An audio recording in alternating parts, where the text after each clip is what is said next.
What's up, guys? Mr. Dan here. Welcome back to the channel and another 5 minutes or less review. This week we're taking a look at 1974's Open Season, directed by Peter Collinson. This was a film that I found on YouTube. I knew once I saw the cast that I was going to watch it, and I wasn't really disappointed at all. It was actually pretty good plot-wise. As you can see by the poster, they kind of sold it as a most dangerous game type of plot, with one of the taglines being you've never been on a hunt like this before, pray you never will. And the other tagline on the poster being, meet Ken, Greg, and Art. 2 weeks a year they get away with everything. And Ken, Greg, and Art are played by Peter Fonda, John Philip Law, and Richard Lynch. So that's quite a trio right there. Sadly, none of them are with us any longer, of course. I was a little surprised to see that John Philip Law was actually the oldest of the three. So let's go here. Directed by, and also starring William Holden in a small role, which is significant because that causes your brain to say, hey, I thought William Holden was in this movie. And then you can kind of figure out some things about the climax before it happens because of that. And I hope I'm not telling you anything that you couldn't figure out from the poster or the casting.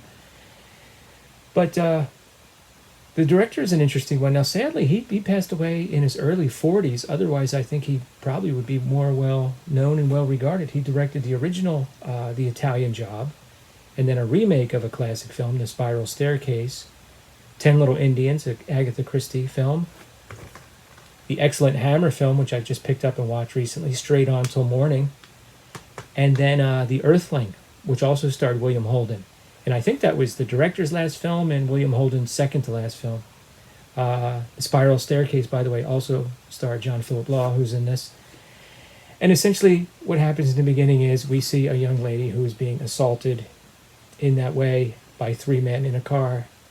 She's in an attorney's office, and the case falls apart because there's no eyewitnesses, and the three men are fine, upstanding men in the community. And you're thinking, oh, what a travesty of justice. And then they cut to a party where you have a couple guys getting ready to go on their annual trip. And William Holden drops his grandson off and says, I'll pick you up in a couple of days. So he kind of knows everybody somehow.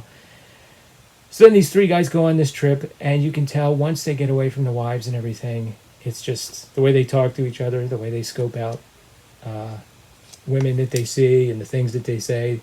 They're in for a week of debauchery, but we don't really know how bad it is. They have a little fling in a hotel room with some women, and then they see a couple at a gas station, an older man and a younger woman, and they follow them, and then they pull them over. They've got one guy has a badge, and they're laughing and joking the whole time about what kind of famous movie stars they're going to impersonate as the cops.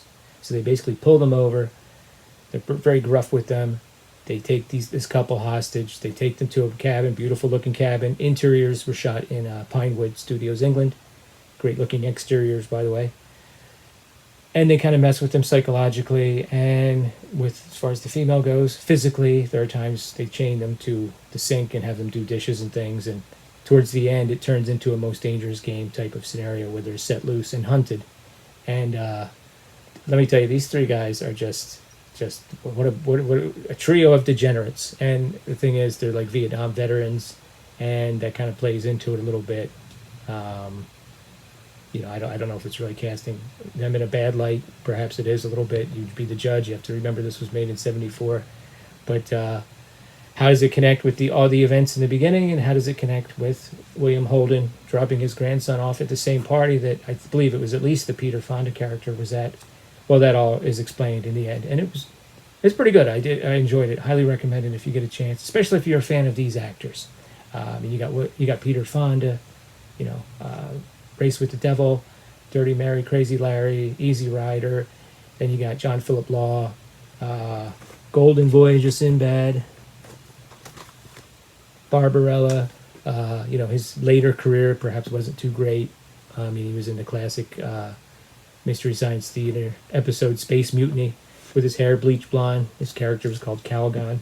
Then you have the legendary William Holden, like I said, Wild Bunch.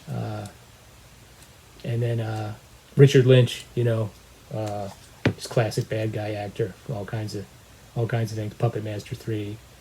I think his last role was in a Laid to Rest movie, but always great to see Richard Lynch. He's actually, of the three, he's got these big glasses on. He kind of seems like the most timid, but when it's time for him to turn up the creepiness, he turns it up. And yeah, it's I really enjoyed this film. I thought it was pretty good.